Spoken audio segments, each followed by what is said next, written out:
Wassalamualaikum warahmatullahi wabarakatuh.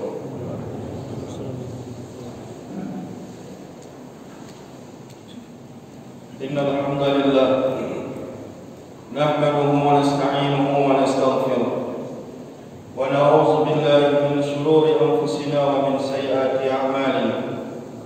Man yahdihillahu fahuwal muhtadi wa man yudlil falan tajida lahu waliyyan murshida.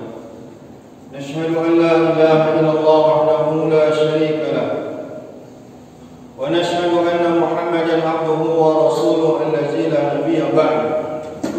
Allahumma fassalli wa sallim wa barik ala habibina al-Mustafa Sayyidina wa maulana Muhammadin ibn Abdillah. Allahumma salli ala Sayyidina Muhammad wa ala alihi wa sahbihi wa mawala.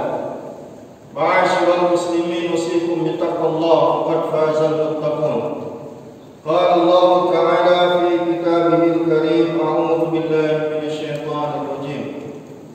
Ya ayyuhallazina amanu taqullaha haqqa tuqatih wa la tamutunna illa wa antum muslimun. Shadaqallahul azim. Hadirin sidang Jumat yang Allah muliakan, terpuji Allah, alhamdulillahirabbil alamin. Jumat ini Allah berikan kepada kita nikmat iman dan sehat dan sempat, sehingga kita hadir di rumah Allah ini menjalankan kewajiban kita sebagai laki-laki muslim, melaksanakan salat Jumat secara berjamaah. Kita juga berselawat kepada Rasulullah sallallahu alaihi wasallam.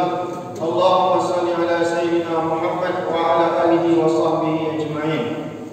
Hadirin sidang Jumat yang Allah muliakan, hari ini kita berada pada tanggal 8 Rabiul Awal, bulan di mana kita diingatkan dengan satu nikmat yang sangat besar dari Allah Subhanahu wa taala, yaitu lahirnya baginda Rasulullah sallallahu alaihi wasallam. Ulama mayoritas dalam kitab-kitab besar maupun kitab-kitab yang kecil mengatakan bahwa Rasulullah sallallahu alaihi wasallam lahir pada tanggal 12 Rabiul Awal. Namun meskipun demikian tidak bisa dipastikan dengan benar. Kenapa?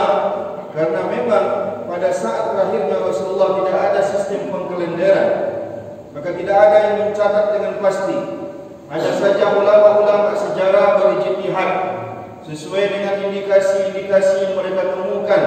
Maka penelitian-penelitian hampir keseluruhan menyatakan Rasulullah lahir pada tanggal 12 Rabiul Awal, pada tahun yang belum ada pada saat. Maka kelahiran Rasulullah SAW merupakan satu nikmat yang paling besar yang kita dapatkan sebagai seorang muslim. Lebih besar daripada nikmat rezeki yang Allah berikan kepada kita, lebih besar daripada nikmat sekedar hidup, lebih besar dibandingkan dengan nikmat keturunan dan lain-lain. Maka Rasulullah SAW dengan kehadirannya tidak hanya memberikan kebahagiaan bagi muslim, tidak hanya memberikan kita jaminan bahagia dunia dan akhirat, tapi orang-orang kafir pun merasakan nikmat dengan kehadiran Rasulullah SAW. Maka kita merasakan nikmat hidup sebagai seorang muslim dengan iman yang kita miliki. Maka semua nikmat ini wasilahnya adalah Rasulullah SAW. Dengan hadirnya Rasulullah yang diutus oleh Allah Subhanahu wa taala, maka hadirlah Islam di tengah-tengah kita, dan kita pun hadir hari ini menjadi seorang muslim, semuanya berkat daripada Rasulullah SAW. Maka peristiwa-peristiwa besar dalam sejarah Islam ini mesti kita ingat dan kita kenal. Momen-momen spesial ini mesti kita kenal. Allah mengatakan wazakirhum bi ayyamillah. Ingatkan manusia-manusia itu terhadap hari-hari besar yang telah Allah tentukan, yaitu peristiwa-peristiwa yang menjadi momen penting dalam sejarah Islam. Isra dan Mi'raj, nuzul Quran, dan diantaranya adalah dengan hadirnya Rasulullah SAW.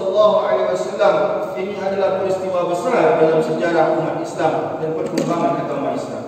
Maka kita diminta, kita diperintahkan untuk mengingat dan mengenang ini dengan cara-cara yang baik, dengan cara-cara yang ditunjuki oleh Rasulullah SAW, dengan cara-cara yang telah dilakukan oleh para ulama kita.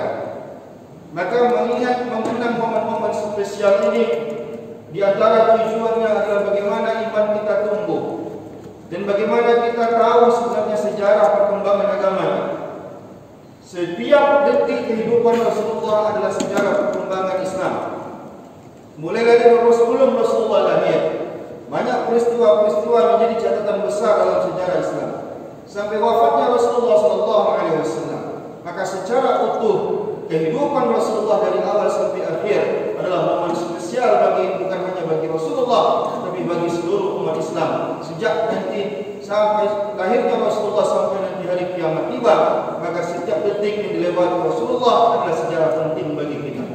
Qul bi fadlillahi wa bi rahmatih, kata Allah Subhanahu wa taala, katakanlah dengan karunia Allah dan rahmat Allah Subhanahu wa taala, maka hendaklah kita falyafrahu, maka hendaklah kita bergembira. Kita bergembira Allah beri kita rezeki, kita bergembira Allah beri kita kesehatan, kita bergembira Allah beri pekerjaan, tapi ada yang mesti membuat kita lebih bergembira, yaitu hadirnya Rasulullah SAW di tengah kita. Maka hadirin sekalian Jumat yang dimuliakan Allah Subhanahu wa taala, momen Maulid yang terpenting bagi kita adalah bagaimana kita mengulang kembali iman kita. Bagaimana kita mesti mempelajari dan mengenang perjuangan Rasulullah SAW agar menumbuhkan kecintaan. Karena cinta kepada Rasulullah mengalahkan cinta kepada yang lain itu hukumnya wajib. Ketika Umar bin Khattab radhiyallahu taala anhu ditanya oleh Rasulullah, "Wahai Umar, bagaimana engkau mencintaiku wahai Umar?" kata Rasulullah. Kata Umar bin Khattab, "Ya Rasulullah, tidak ada yang lebih mencintai daripada engkau ya Rasulullah kecuali diriku." Maka kata Rasulullah SAW, "La yu'minu ahadukum," tidak beriman, "hatta akuna ahabbu ilaih," sampai aku lebih dia cintai dari hartanya, dari dirinya, dari keluarganya, dari apapun itu, kata Rasulullah, mesti aku lebih dia cintai. Maka ketika itu Umar bin Khattab mengulang perkataannya, "Ya Rasulullah, tidak ada yang lebih mencintai ya Allah, ya Rasulullah, selain cintaku padamu, maka aku lebih cinta kepadamu ya Rasulullah daripada aku cinta pada diriku sendiri." Itu hukumnya wajib bagi kita. Maka menumbuhkan rasa cinta, kita harus mengenang, kita harus membaca sejarah, kita harus mendengar penjelasan. Semakin banyak kita mendengar tentang Rasulullah, akan semakin banyak cinta kita tumbuh kepada Rasulullah SAW. Maka pada momen-momen spesial seperti ini, maka bacakanlah tentang Maulid Nabi SAW. Bacakanlah tentang perjuangan Rasulullah dalam berdakwah. Bacakanlah bagaimana hijrah Rasulullah dari Mekah ke Madinah. Bacakanlah bagaimana sejarah Rasulullah harus mengikuti banyak peperangan untuk menegakkan ajaran Islam di permukaan bumi ini. Agar jangankan kita, supaya istri-istri kita, supaya orang tua kita, supaya anak-anak kita dia kenal siapa Nabi. Hari ini itu krisis. Anak-anak kita kehilangan orang-orang yang harus diidolakan dalam hidup. Mereka kehilangan idola karena mereka mendapatkan idola-idola baru dalam hidup mereka. Mereka banyak menonton di televisi, dengan mudahnya mereka menonton di tayangan-tayangan media sosial, sehingga mereka mendapatkan idola-idola baru. Semakin kita tidak menceritakan tentang kisah Nabi ini, maka mereka akan kehilangan siapa yang harusnya mesti mereka contoh dalam hidup mereka. Biarkan mereka mengenal siapa Nabi, sejarah hidup, perjuangan, dakwah, cara ibadah dan lain-lain, agar mereka menjadi Muslim yang sejati, cinta dengan agamanya, cinta dengan Nabi. Hadirin Jumat yang dimuliakan. Maka kalau kita melihat, kita tidak mungkin membicarakan semua isi daripada dakwah Rasulullah. Tapi jika kita ingin simpulkan, kita tarik kesimpulan dari semua dakwah Rasulullah SAW itu ada dalam sebuah hadis. Kata Rasulullah SAW, "Innama bu'istu liutammima makarimal akhlaq." Aku diutus untuk menyempurnakan akhlak. Itu sebenarnya sasaran akhir dari semua syariat Islam. Maka dalam salat ada akhlak. Aqimis salata inna salata tanha 'anil fahsya'i wal munkar. Salatlah kata Allah. Jika salatmu benar, pasti kamu tercegah dari perbuatan keji dan munkar. Karena Allah ingin dengan salat itu kita berakhlak. Ketika Allah perintahkan kita untuk berzakat, Allah mengatakan khudz min amwalihim shadaqatun tutahhiruhum wa tuzakkihim. Ambil harta mereka sebagai zakat untuk membersihkan jiwa mereka, untuk membersihkan harta mereka dan membersihkan jiwa mereka. Berarti ujung daripada zakat adalah bagaimana orang terbentuk akhlak yang baik. Kalau kita lihat bagaimana Allah mewajibkan kita untuk melaksanakan ibadah haji. Faman farada fihinna al-hajja fala rafasa wala fusuqa wala jidala fil haji. Kata Allah, apabila kalian melaksanakan kewajiban haji, maka jangan pernah rafas, berbicara yang kotor, wala fusuq, bicara yang tidak baik, wala jidal, berdebat sampai menimbulkan permusuhan. Lagi-lagi yang diinginkan oleh Allah adalah akhlak. Maka tujuan dari semua syariat, ibadah-ibadah yang Allah ingin kita lakukan, baik ibadah maliyah, ibadah-ibadah harta, ataupun ibadah badaniyah, ibadah salat, baca Quran, zikir, tujuan satu-satunya adalah bagaimana Allah ingin manusia ini berakhlak, saling mencintai satu sama lain. Sebelum manusia hidup di bumi ini, Allah sudah mempersilahkan para jin untuk tinggal di bumi. Tapi para jin saling bunuh, para jin saling sikut satu sama lain, para jin bersaing tidak sehat. Maka Allah murka, maka Allah usir jin daripada bumi ini. Maka Allah Subhanahu wa taala menggantinya dengan anak cucu Nabi Adam alaihi salam. Karena yang Allah inginkan adalah tinggal di bumi ini dengan kasih sayang, tinggal di bumi ini dengan akhlak. Karena akhlaklah, akhlak dalam berkata-kata, akhlak dalam berperilaku, akhlak dalam beribadah, baik akhlak kepada Allah, akhlak kepada Rasulullah, akhlak kepada orang tua, akhlak kepada jiran tetangga, bahkan pada diri sendiri pun ada akhlak. Maka jangan pernah bangga dengan ibadah kita kalau kita masih memandang rendah orang lain.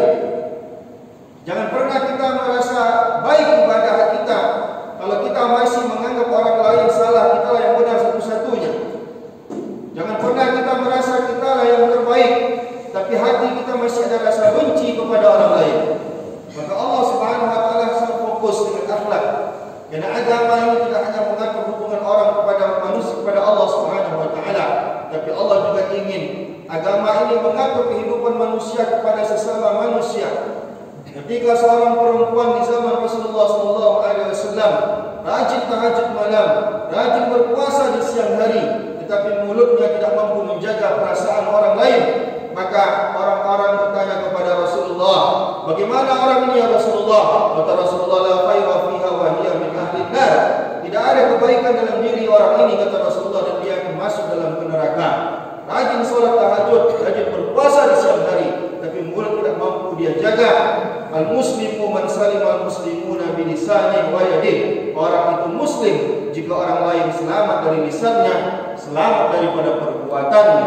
Jangan pernah merasa diri lebih baik dibanding orang lain. Apa bedanya kita dengan iblis laknatullah alaih, dikeluarkan oleh Allah Subhanahu wa taala dari surga karena dia merasa lebih baik dibandingkan Nabi Adam alaihi salam.